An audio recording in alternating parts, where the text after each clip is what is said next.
What you people are still searching for clue? ಸರಿಯಾಗಿ ಕೇಳಿಸ್ಕೊಳ್ಳಿ, ಅವನನ್ನ ಎಷ್ಟು ಬೇಗ ಕಂಡು ಹಿಡಿತಿರೋ ಅಷ್ಟು ನಿಮ್ಗೆಲ್ಲ ಒಳ್ಳೇದು. ಇಲ್ಲ ಅಂದ್ರೆ ನಿಮ್ಮಷ್ಟು ಜನರು ತಲೆಗಳು ಉರುಳುತ್ತವೆ ಎಂದು ವಿಶ್ವನಾಥ್ ತನ್ನ ಸ್ಟಾಫ್ಸ್ ಗಳಿಗೆಲ್ಲ ಎಚ್ಚರಿಕೆಯನ್ನ ಕೊಟ್ರೆ ಅವರ ಮುಖದಲ್ಲೆಲ್ಲ ಮರಣ ಭಯ ಕಾಣೋಕೆ ಶುರುವಾಯ್ತು. ವಿಶ್ವನಾಥ್ ಕಶ್ಯಪ್ ಕರ್ನಾಟಕದ ಕೋಟ್ಯಾಧೀಶ್ವರರ ಸಾಲಲ್ಲಿ ಮುಂಚೂಣಿಯಲ್ಲಿರೋರು, ರಾಜಕೀಯದಲ್ಲೂ ದೊಡ್ಡ ತಲೆಯಾಗಿದ್ರು. ರಾಧಾಕೃಷ್ಣ ರಾವ್ ಅವರಿಗಿಂತ 50 ಪಟ್ಟು ಹೆಚ್ಚು ಹಣಬಲ ಜನಬಲ ಹೊಂದಿರೋರು. ಅವರು ತಮ್ಗೆ ಬಯಸಿದ್ದನ್ನ ಯಾವಾಗ ಬೇಕಿದ್ರು, ಹೇಗೆ ಬೇಕಿದ್ರು, ಎಲ್ಲಿ ಬೇಕಾದ್ರೂ ಪಡೆಯಬಹುದಾದಂತಹ ವ್ಯಕ್ತಿಯಾಗಿದ್ರು. ಆದ್ರೆ ಇಷ್ಟೊಂದು ಬಲಶಾಲಿಯಾಗಿರೋ ವ್ಯಕ್ತಿ ಈಗ ಯಾರನ್ನ ಹುಡುಕ್ತಿದ್ದಾರೆ? ಅವರ ಈ ಸ್ಥಿತಿಗೆ ಕಾರಣ ಏನು ಎಂದು ಅವರ ಸ್ಟಾಫ್ಸ್ ಗಳಲ್ಲಿಯೇ ತುಂಬಾ ಪ್ರಶ್ನೆಗಳಿದ್ವು.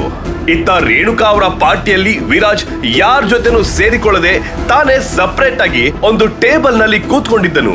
ಅಲ್ಲೇ ದೂರದಲ್ಲಿ ಬೇಸರದಿಂದ ನಿಂತ್ಕೊಂಡಿರೋ ತನ್ನ ಹೆಂಡತಿಯನ್ನ ನೋಡಿ ಇದಕ್ಕೂ ಮೇಲೆ ಸುಮ್ನಿರೋದು ಒಳ್ಳೇದಲ್ಲ. ಸೀದಾ ವಾಶ್ರೂಮ್ಗೆ ಹೋಗಿ ಅಲ್ಲಿ ಕನ್ನಡಿ ಮುಂದೆ ನಿಂತ್ಕೊಂಡ. ಕನ್ನಡಿ ಮೇಲೆ ಕಾಣ್ತಿದ್ದ ಆ ಸ್ವರೂಪ ತೀರಾ ಭಯಾನಕವಾಗಿತ್ತು.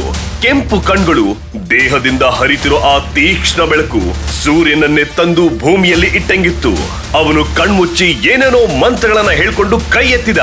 ಅವನ ಅಂಗೈಯಲ್ಲಿ ಹೊಗೆ ಮೂಡಿತು. ಆ ಹೊಗೆಯಿಂದ ಒಂದು ರಹಸ್ಯ ಮೊಬೈಲ್ ಮತ್ತು ಚಿಪ್ ಆಚೆ ಬಂತು. ಆ ಚಿಪ್ ಅನ್ನ ಮೊಬೈಲ್ಗೆ ಹಾಕಿ ಆಕ್ಟಿವೇಟ್ ಮಾಡ್ತಾನೆ. ಕೆಲವೇ ಕ್ಷಣಗಳಲ್ಲಿ ಆ ಮೊಬೈಲ್ ನಿಂದ ಕೆಲವೊಂದು ಡಾಕ್ಯುಮೆಂಟ್ಸ್ ಗಳು ಪ್ರೋಸೆಸ್ ಆಗೋಕೆ ಶುರುವಾಯ್ತು. ಆಗ ಕಶ್ಯಪ್ ಗ್ರೂಪ್ ನಲ್ಲಿ ಭೂಕಂಪವೇ ಶುರುವಾಯ್ತು. ಏನಾಯ್ತು ಸರ್, ನಾವ್ ಇಲ್ಲಿ ತನಕ ಹುಡುಕ್ತಾ ಇದ್ದವನು ಸಿಕ್ತ. ಏನ್ ಹೇಳ್ತಾ ಇದ್ದೀರಾ? ಎಲ್ಲಿದ್ದಾನ ಅವನು? ಎಷ್ಟು ಬೇಗ ಅವನನ್ನ ಟ್ರೇಸ್ ಮಾಡಿ ಕಂಡು ಹಿಡಿಯಕ್ಕಾಗುತ್ತೋ ಅಷ್ಟು ಬೇಗ ಅವನನ್ನ ಹಿಡಿದು ನಾನು ಕಣ್ಮುಂದೆ ತಂದು ನಿಲ್ಸಿ. ಆಗ ಅಲ್ಲಿಗೆ ಓಡಿ ಬರೋ ಮತ್ತೊಬ್ಬ ಸ್ಟಾಫ್, ಸರ್ ನಮ್ ಅಫಿಷಿಯಲ್ ಮೇಲ್ ಐಡಿಗೆ ಒಂದು ಮುಖ್ಯವಾದ ನೋಟಿಫಿಕೇಶನ್ ಬಂದಿದೆ. ಅದ್ರಲ್ಲೇನು? ನಮ್ ಕಂಪ್ನಿಯ ಎಲ್ಲಾ ಶೇರ್ಸ್ ಇನ್ನೊಬ್ರ ಹೆಸರಿಗೆ ಟ್ರಾನ್ಸ್ಫರ್ ಆಗಿದೆ. ಕಂಪ್ನಿ ಸ್ಥಿತಿ ತುಂಬಾ ಕೆಳಮಟ್ಟಕ್ಕೆ ಬೀಳ್ತಾ ಇದೆ. ಏನ್ ಹೇಳ್ತಿದ್ಯಾ? ಅದ್ ಹೇಗ್ ಸಾಧ್ಯ? ಶೇರ್ಸ್ ಎಲ್ಲ ಯಾರ ಹೆಸರಿಗೆ ಟ್ರಾನ್ಸ್ಫರ್ ಆಗ್ತಿದೆ? ಸರ್, ಅದು ಹೇಳೋಕೆ ಭಯ ಆಗ್ತಿದೆ. ಭಯ ಆಗ್ತಿದ್ಯಾ? ಏನ್ ಬೊಗಳ್ತಿದ್ಯಾ? ಮರ್ಯಾದೆಯಿಂದ ಹೇಳ್ಚೋ ಇಲ್ವೋ ಎಂದು ಹೇಳ್ತಾ ವಿಶ್ವನಾಥ್ ಕಶ್ಯಪ್ ಆ ಸ್ಟಾಫ್ ನ ಕಾಲರ್ ಹಿಡಿದು ಕೇಳ್ತಾರೆ. ಆ ಸ್ಟಾಫ್ ಕಣ್ಣುಗಳಲ್ಲಿ ಸಾವಿನ ಭಯ ಮೂಡಿತು.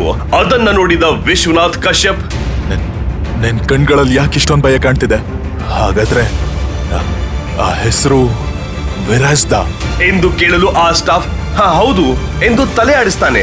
ಅದನ್ನ ಕೇಳಿ ವಿಶ್ವನಾಥ್ ಕಶ್ಯಪ್ ಅವರು ನಡುಗಿ ಹೋಗ್ತಾರೆ. ಆಗ ಅಲ್ಲೇ ಇದ್ದ ಮತ್ತೊಬ್ಬ ಸ್ಟಾಫ್ ಭಯದಿಂದ, ಸರ್, ಟ್ರೇಸ್ ಮಾಡಾಯ್ತು. ಅವನಿರೋ ಸ್ಥಳ ಯಾವುದು ಅಂತ ಗೊತ್ತಾಗಿದೆ ಎಂದು ಒಂದು ಅಡ್ರೆಸ್ ನ ತೋರಿಸಿದಾಗ ವಿಶ್ವನಾಥ್ ಕಶ್ಯಪ್ ಅವರು ದಿಗಿಲ್ಗೊಳ್ತಾರೆ. ಇನ್ನೂ ಯಾಕೆ ವೇಟ್ ಮಾಡ್ತಿದ್ದೀರಾ? ಈಗ್ಲೇ ಎಲ್ರು ಹೊರಡಿ. ಅವನನ್ನ ನಾವಿರೋ ಸ್ಥಳಕ್ಕೆ ಕರ್ಕೊಂಡ್ ಬರಕ್ಕಾಗಲ್ಲ. ನಾವೇ ಅವನಿರೋ ಸ್ಥಳಕ್ಕೆ ಹೋಗ್ಬೇಕು ಎಂದು ಹೇಳಿದ್ರು.